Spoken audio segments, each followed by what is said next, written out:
ambao ni Wakristo, alafu kwa wingi wa maneno yao wanatuangusha. Ndiposa Biblia inasema ya kwamba wakati unaenda kumkosoa mtu, jua kwamba umesimama vizuri sana. Haleluya.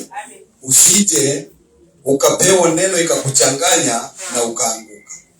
Lazima tuwe watu ambao ni waangalifu sana. Bwana apewe sifa. Na kwa hivyo nitamalizia tu ukurasa wa 43, kisha twende hapo pengine nitawaeleza. Tumemalizia kwamba hawakutii sauti ya Bwana. Ndio hiyo sasa verse 7, wakaingia nchi ya Misri, maana hawakuitii sauti ya Bwana, wakafika hata Tapesi. Haleluya. Ndipo neno la Bwana likamjia Yeremia huko Tapesi kusema, toa mawe makubwa mikononi mwako, ukayafiche ndani ya chokaa ya kazi ya matofali, penye maingilio ya nyumba ya Farao huko Tapesi, machoni pa watu wa Yuda. Ukawaambie, Bwana wa majeshi, Mungu wa Israeli asema hivi, tazama, nitatuma na kumtoa Nebukadneza mfalme wa Babeli mtumishi wangu, nami nitaweka kiti chake cha enzi juu ya mawe haya niliyoficha, naye atatandaza hema yake ya fahari juu yake. Naye atakuja na kuipiga nchi ya Misri. Watu walioandikiwa kufa watakufa, nao walioandikiwa kuwa mateka watakuwa mateka, nao walioandikiwa kupigwa na upanga watapigwa kwa upanga. Nami nitawasha moto katika nyumba za miungu ya Misri na kuziteketeza na kuwachukua mateka, naye atajipamba kwa nchi ya Misri kama vile mchungaji avaavyo nguo zake, naye atatoka huko na amani, naye atazivunja nguzo za Beth-Shemeshi iliyoko huko katika nchi ya Misri, na nyumba za miungu ya Misri ataziteketeza. Bwana apewe sifa. Hayo ndiyo yatakayowapata wale wote wameenda Misri. Kila mtu ambaye tuko hapa, kuna vile Mungu aliandika utaondoka katika dunia hii kwa kufa. Na hao pia wameambiwa yoyote ambaye aliandikiwa kufa na njaa atakufa na njaa. Yoyote ambaye aliandikiwa kufa kwa upanga atakufa kwa upanga. Yoyote ambaye ameandikiwa kwamba ataenda kuwa mtumwa ataenda kuwa mtumwa. Hiyo ndiyo kanuni ya Bwana. Na kwa sababu hawakutii sauti ya Bwana na wameenda kuabudu miungu mingine wasioijua, Mungu anasema hata hiyo miungu yote ataiteketeza. Na jambo la kushangaza ni kwamba mahali wametorokea huko, Nebukadneza atatumwa huko na Mungu. Na Mungu hapa anasema Nebukadneza mtumishi wangu. Na unajua Nebukadneza pia hajui kwamba anatumiwa na Mungu. Anaona ni nguvu zake. Katika kitabu cha Danieli tunaona hivyo. Anaona ni yeye mpaka anajiita Mungu. Kama sio mimi, ni nani mwingine anaweza kufanya hii yote? Bwana apewe sifa. Na kwa hivyo neno la Mungu lilitimia. Tukiingia ukurasa wa 44 hadi 49, ni laana ya nchi zote ambazo zitaenda kusaidia wana wa Israeli wakati huo. mahali watakimbilia, wamehukumiwa tayari. Bwana apewe sifa. Na kwa hivyo kwa siku ya leo na masaa kama haya, na kwa majuma mawili matatu yamepita,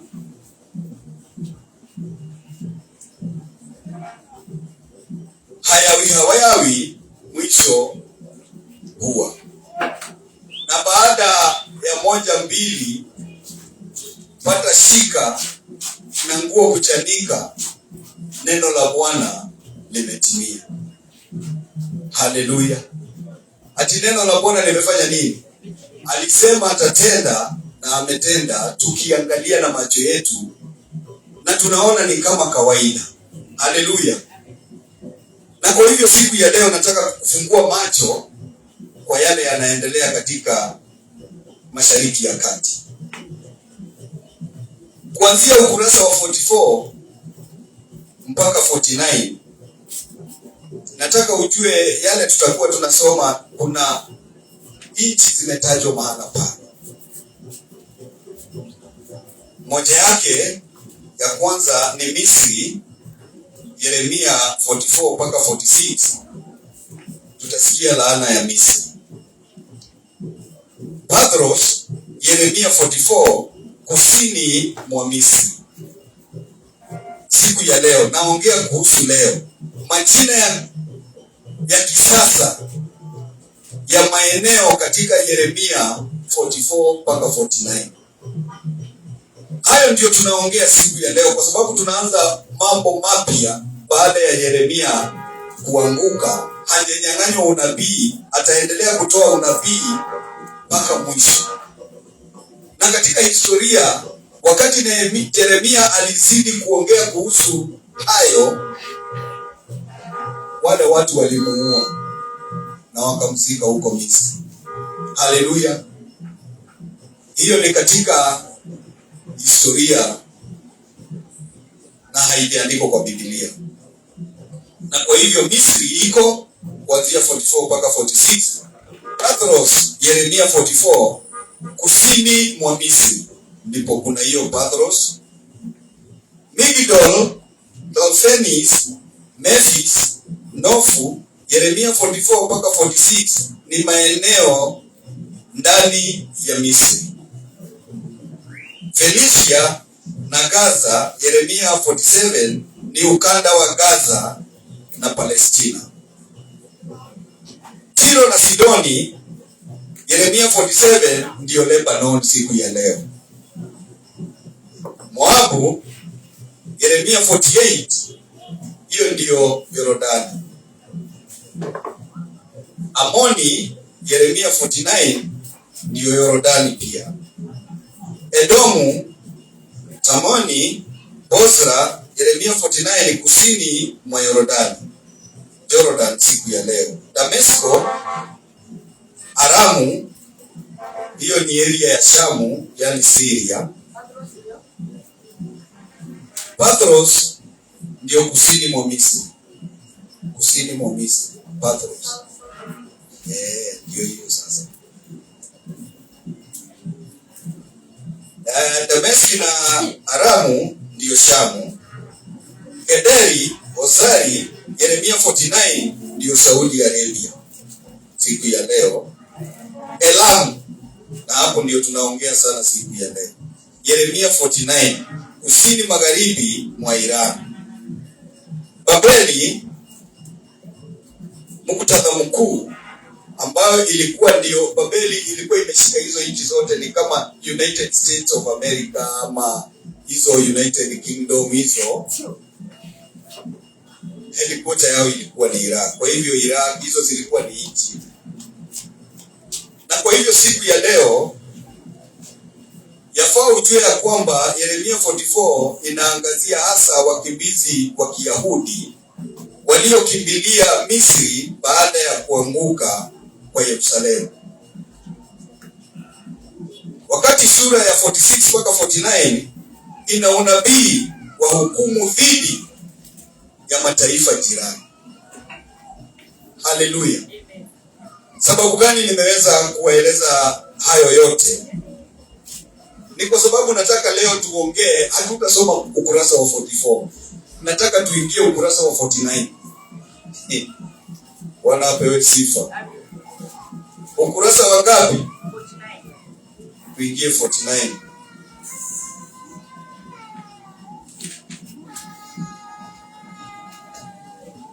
Ukurasa wa 49. Na tuingie katika mstari wa 34. Kwa ufupi sana. Haleluya. Tuko mahali pale. Sasa hili ni neno la unabii ambalo litakushangaza kama hujashangaa na kama hujajua. Na kama umejua, Bwana akubariki sana. Kurasa wa 34. Kurasa wa 49. Tunaanza 34 Yeremia. Na tunaangazia yanayofanyika katika Mashariki ya Kati siku ya leo. Na pia wewe unaweza enda utafute historia na uchambue mambo haya. Haleluya. Tunaongea juu ya Elamu. Elamu nimewaambia ni nani katika siku ya leo? Elamu ni Iran. Haleluya. Elamu ni Iran. Neno la Bwana lililomjia nabii juu ya Elamu mwanzo wa kumiliki kwake Sedekia mfalme wa Yuda kusema.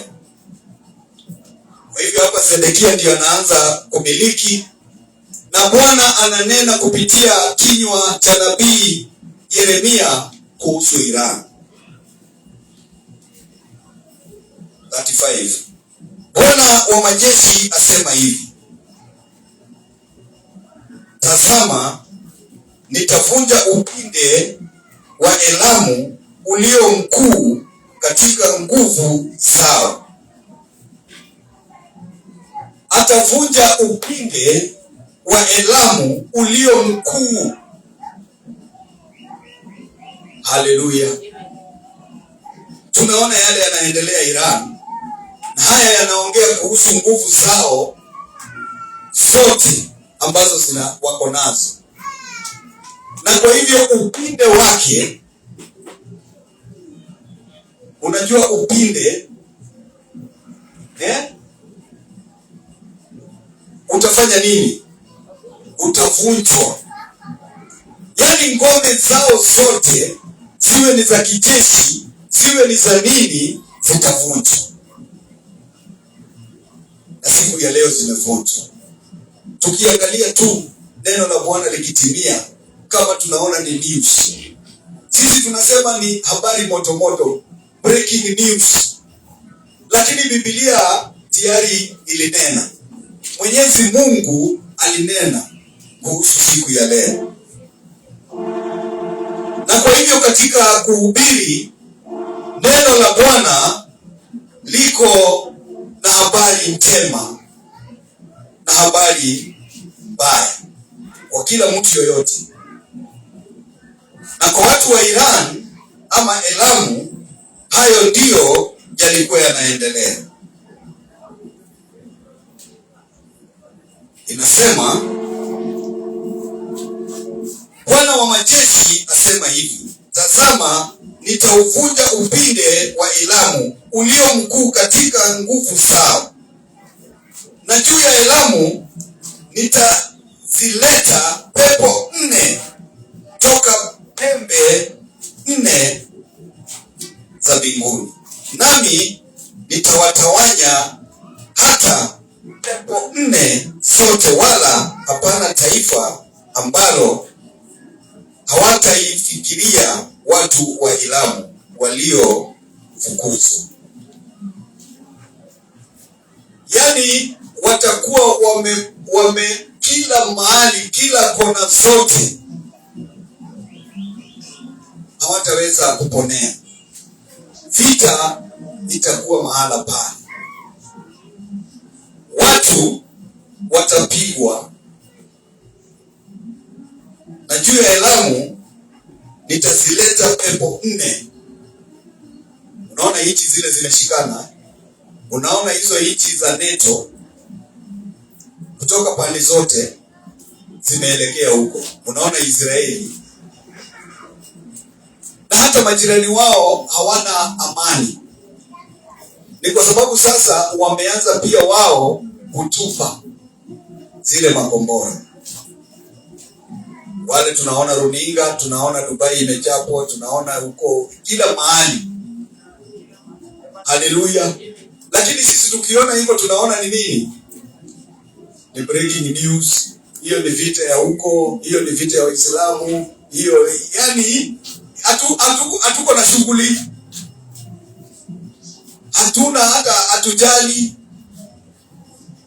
Wewe unaendelea kukula ugali yako, unashiba, unalala, unaamka asubuhi, mambo iko sawa. Hakuna mambo iko sawa. Siku za mwisho ndio hizi. Mwenyezi Mungu alinena atatenda, anatenda. Na tunaona lakini hatuamini.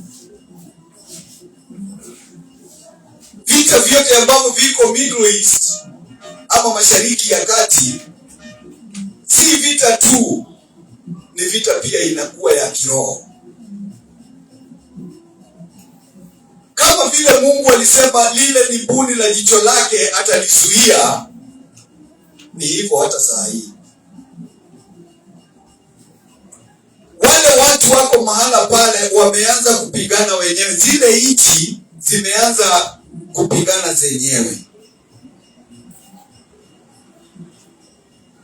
Kama siku zile za zamani za wakati Yerusalemu ilizingirwa na mfalme wa Shamu, na baadaye Mungu akasema vita si vyako, Ahabu,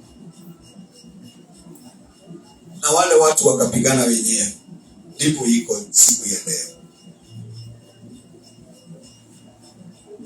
Yordani wanatupa pia kwa sababu wametupiwa. Yaani mahali popote kuna Amerika na iko pale na imeweka jeshi lake mahala popote, wanapigwa. Nao wale wanatupa pia, wanazuia. Kwa hivyo kutoka pembe zote 4 mara 2, wale wanakuja na pembe zote 4 za wale wako huko, hakuna amani. Haleluya. Na juu ya Elamu nitazileta pepo 4 toka pembe 4 za mbinguni. Nami nitawatawanya hata pepo 4 sote, wala hapana taifa ambalo hawatanifikiria.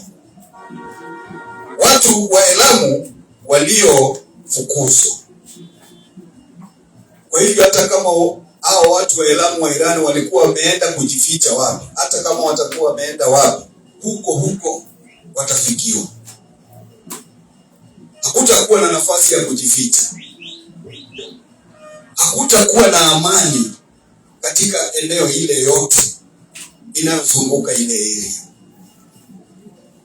Lakini cha kustaajabisha ni mstari wa 38. Mstari wa 38 ni mstari wa kiajabu sana. Unaona mstari wa 37 unasema, nami nitawafadhaisha watu wa Elamu mbele ya adui zao na mbele ya hao wanaowatafuta roho zao. Nami nitawaletea mabaya, naam hasira yangu kali, asema Bwana. Yaani anasema ataleta hasira yake kali na ghadhabu yake juu ya Elamu. Bwana apewe sifa. Na anasema hata hizo kona 4 zote hakuna mahali mtu atakuwa hatafikiwa.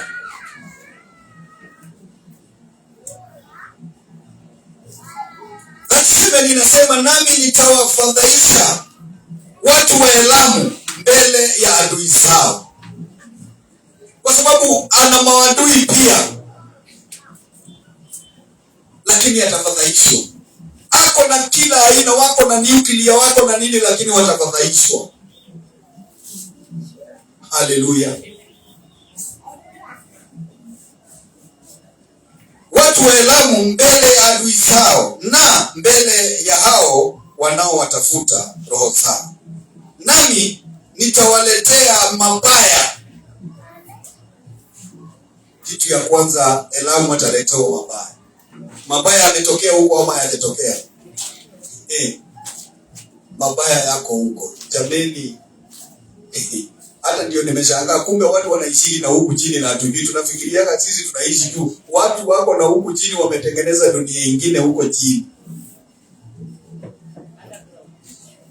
Yaani watu wanaishi wametengeneza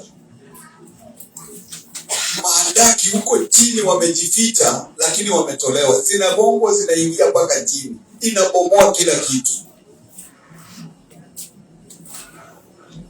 Bwana wa majeshi anasema, nami nitawaletea mabaya, naam, hasira yangu kali, asema Bwana, nami nitautuma upanga uwafuatie. Yaani Bwana anasema atatuma upanga uwafuatie falme ya Elamu.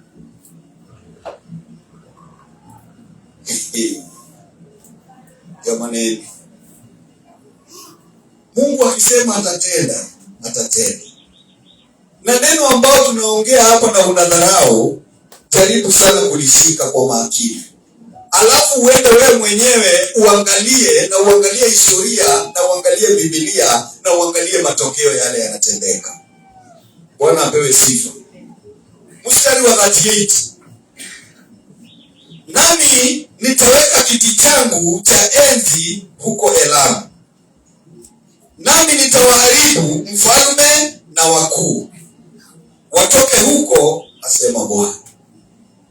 Nitawaharibu nani? Mfalme. Hapo ndio mambo iko. Imetendeka ama haijatendeka?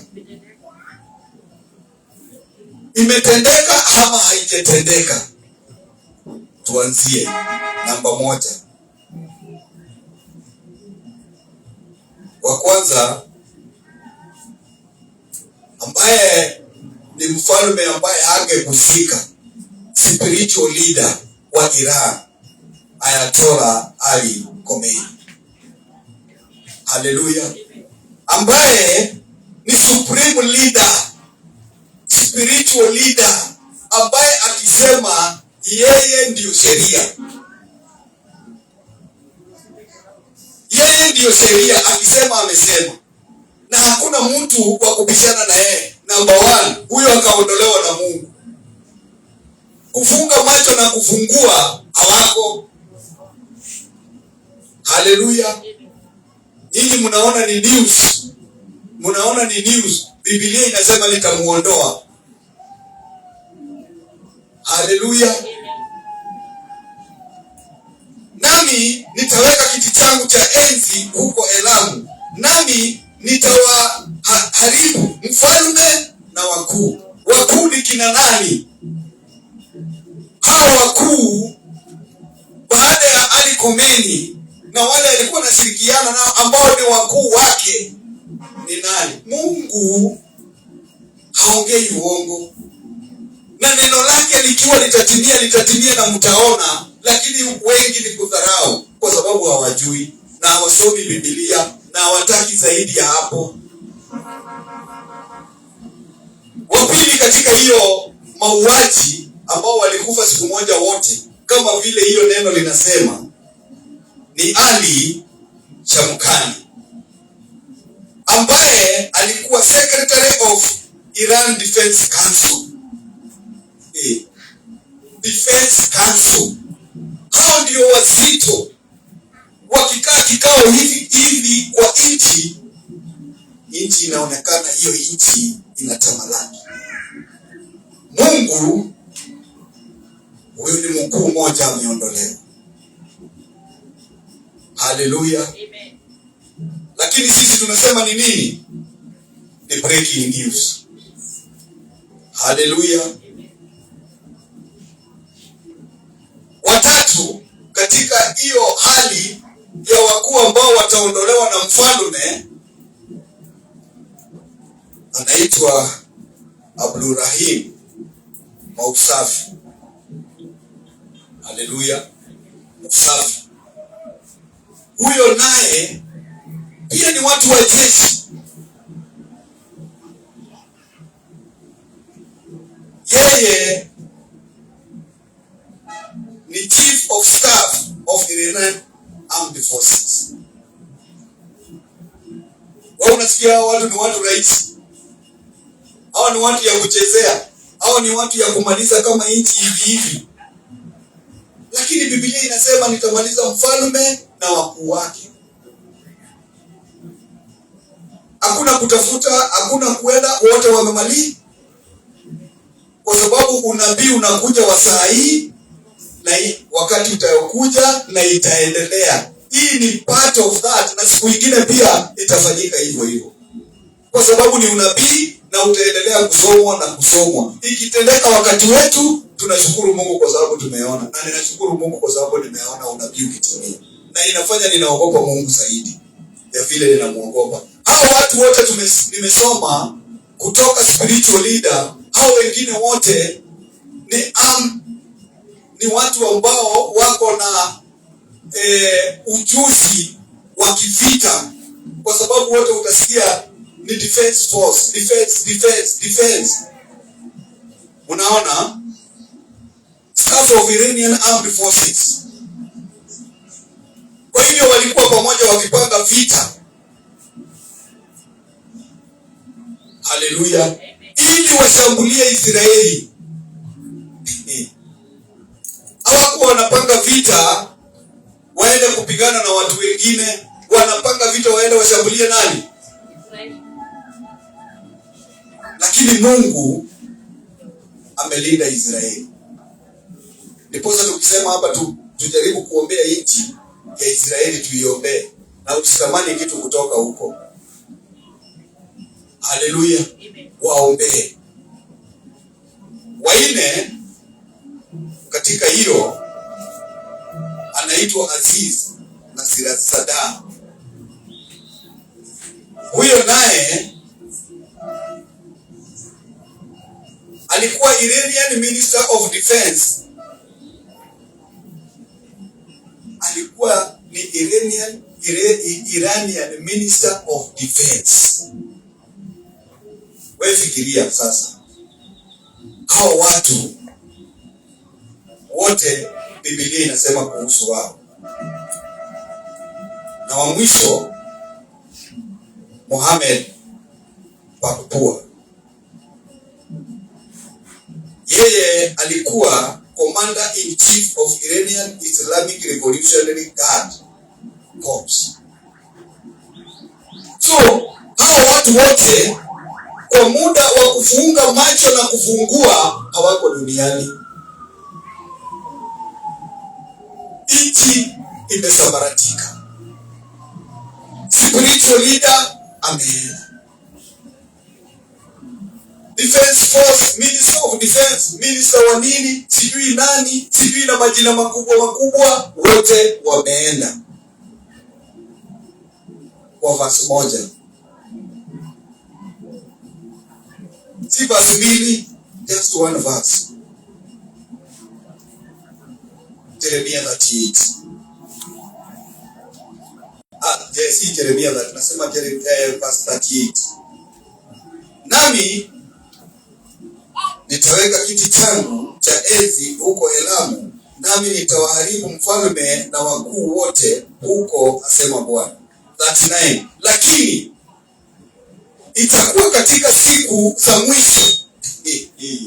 Ni siku za mwisho ni gani zingine kama hizi tuko nazo? Itakuwa katika siku za mwisho nitawarudisha wafungwa wa Elamu, asema Bwana. Unajua kuna watu ambao walikuwa huko, unasikia walikimbilia. Hao ambao wanaambiwa hata kama mlikimbia hamtaponea, lakini atakuwa na watu ambao ni manusura wake, remnants.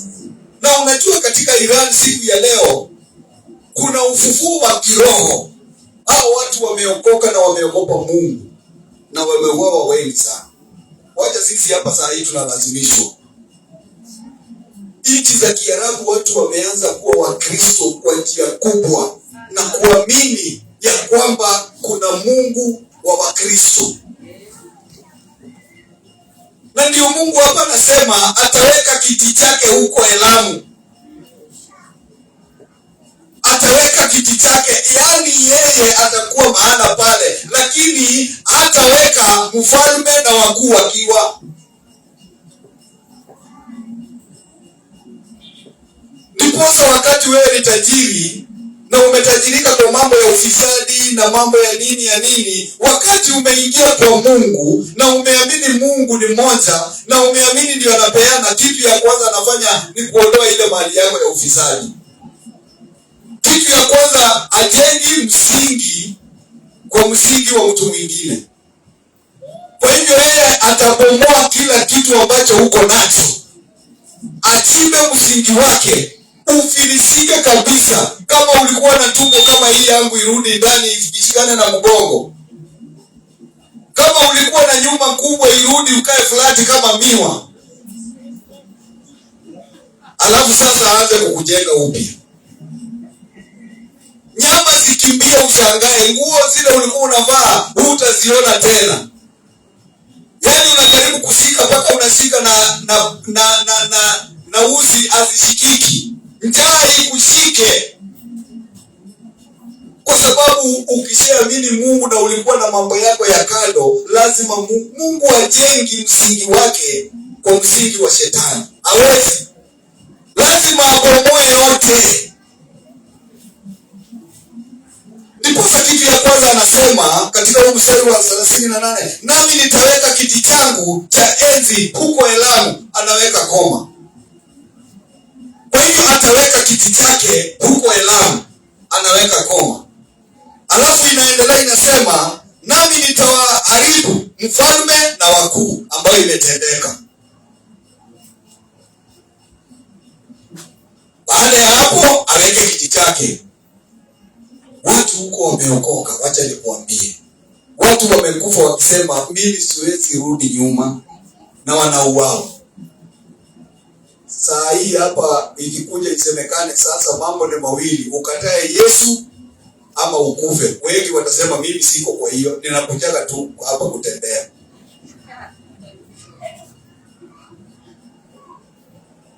Hapo pengine mtu mmoja tu, na sisemi ni mimi. Inaweza kuwa hata ni huyu mtoto, kwa sababu hata mimi ninataka kuishi kidogo hapa.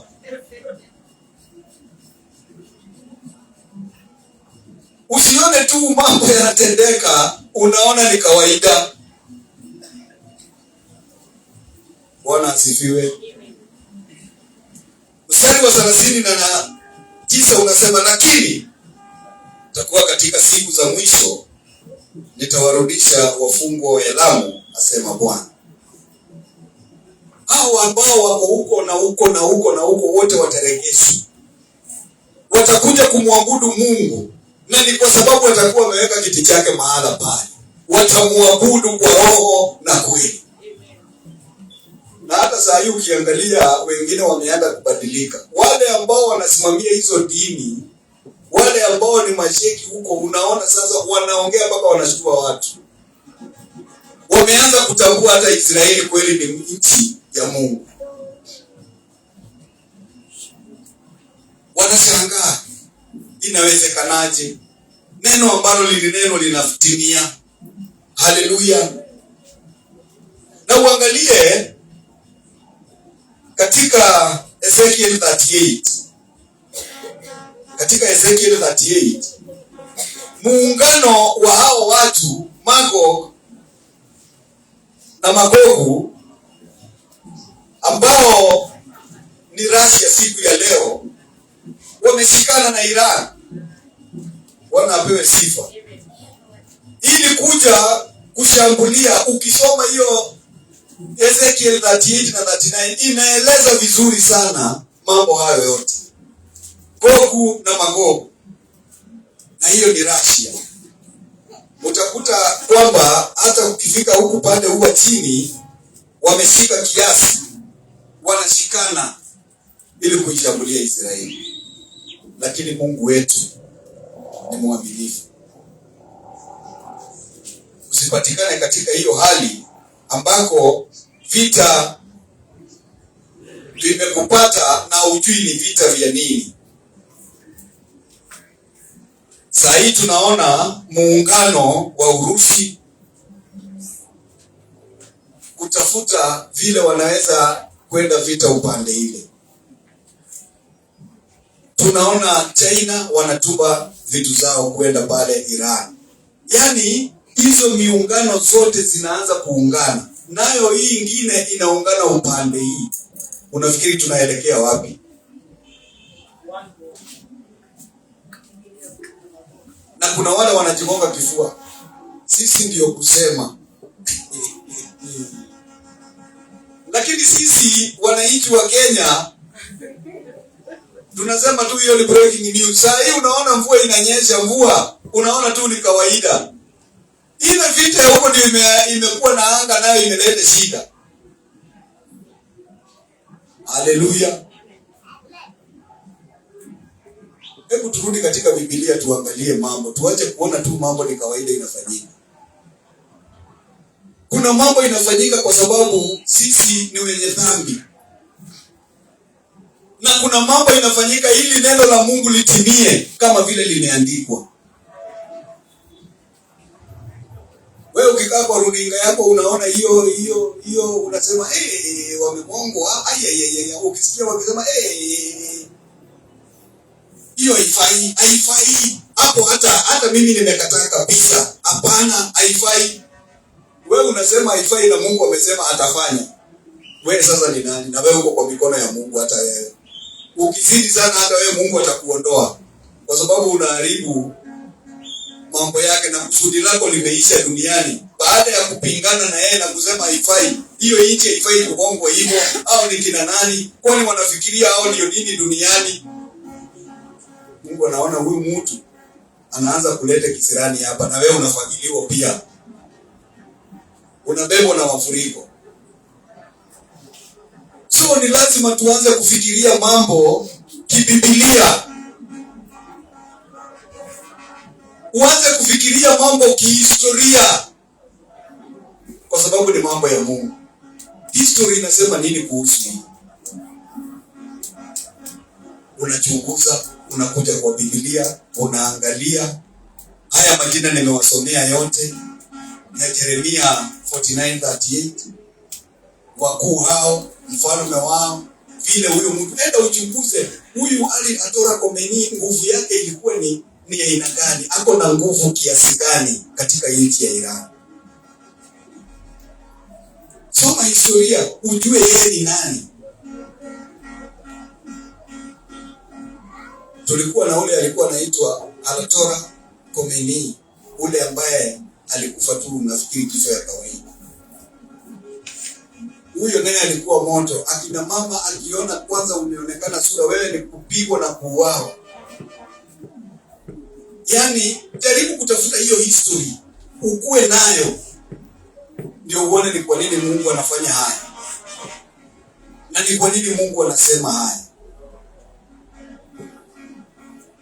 Bwana asifiwe. Uone nchi vile zimesemekana zitaungana na vile wataenda kujitayarisha kwenda ili tupate vita vya Armageddon zitaanza vipi, ili Waisraeli wapotelee Basra itakuwa vipi, kwa sababu ni mahali tayari wametengenezewa. Katika Mathayo tulisoma na nikawasomesha vizuri, wametengenezewa mahali ya kutoroka. Na ndiposa watu wanaambiwa akina katika Mathayo, ni afadhali muangalie sana siku hiyo kutikue siku ya utelezi na kusikue na mvua. Na wewe mama uchunge sana usiwe kama uko na mimba hiyo siku. Sasa hiyo siku imepita, imefika kwa watu wa Elam, watu wa Iran. Imagine mama ambaye alikuwa hospitali na alikuwa anajifungua. Imagine saa hii mtu ambaye ako huko. Yaani ukikaa kidogo unakimbia huku Wengine unapita hawana miguu, wengine na wewe bado uko umesimama. Hebu fikiria wale watoto wetu wako upande huu walienda kutafuta mali, walienda green pastures. Sasa huko imegeuka imekuwa green snakes. Si green pastures tena.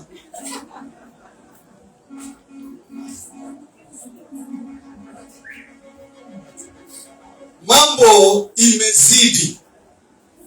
Mambo imekuwa mazito. Ile kitu itasaidia hao wetu huko ni maombi yenu. Ni kuanza kuwaombea kwa sababu walienda wakiwa watumwa. Ujue walienda kuwa watumwa wa wale watu. Sasa nchi imesambaratika. Wewe unafikiria nini? Kama uko na mtoto huko na uko na mtu na rafiki na nini? Hata mimi niko na wawili huko, hata mimi nashangaa. Wamejaribu kupigiwa simu azingi.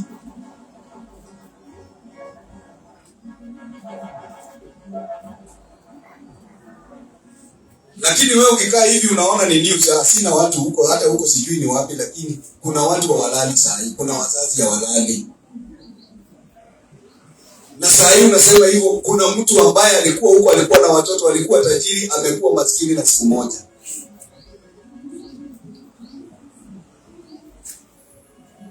Kuna mama saa hii ni mjane. Na inawezekana kuwa ni mjane na hana miguu. Kuna mtoto ambaye ni yatima na hana macho. Ni kupenda yake kweli? Yafaa tuwaombee. Sisi kama Wakristo tuwafaa tuwaombee na tuonyeshe huruma. Kwa sababu baada ya Mungu kuongea na Nebukadneza na kusema kwamba wewe ni mtumishi wangu, baadaye pia alimwambia hukuonyesha huruma. Haleluya. Na kwa sababu hiyo nchi yako haitakuwa na amani milele na milele. Hii nchi hapo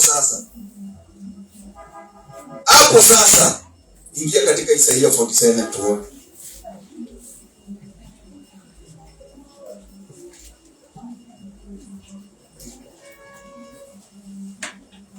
Isaia 47.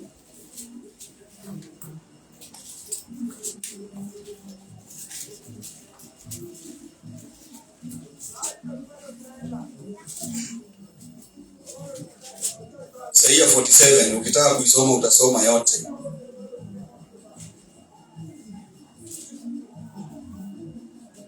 Inasema kuanzia verse 3. Ama niwasomee.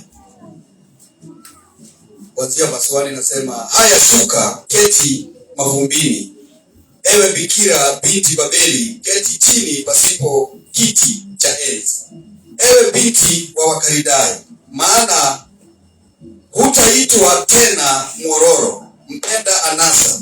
Toa mawe ya kusiaga, usage unga, vua utaji wako, ondoa mavazi yako, funua miguu wako, pita katika mito ya maji, uchi wako utainuliwa, naam, aibu yako itaonekana. Nitalipa kisasi, simkubali mtu yoyote. Mkombozi wetu, Bwana wa majeshi ndilo jina lake, mtakatifu wa Israeli. Kaa kimya, ingia gizani, binti wa Wakaldayo, maana hutaitwa tena malkia wala mfalme. Nalikuwa nimekasirika na watu wangu, naliutia unajisi urithi wangu. Nikawatia mkono wako, wewe huku watendea rehema. Uliwatia wazee nira yako, nayo zito sana.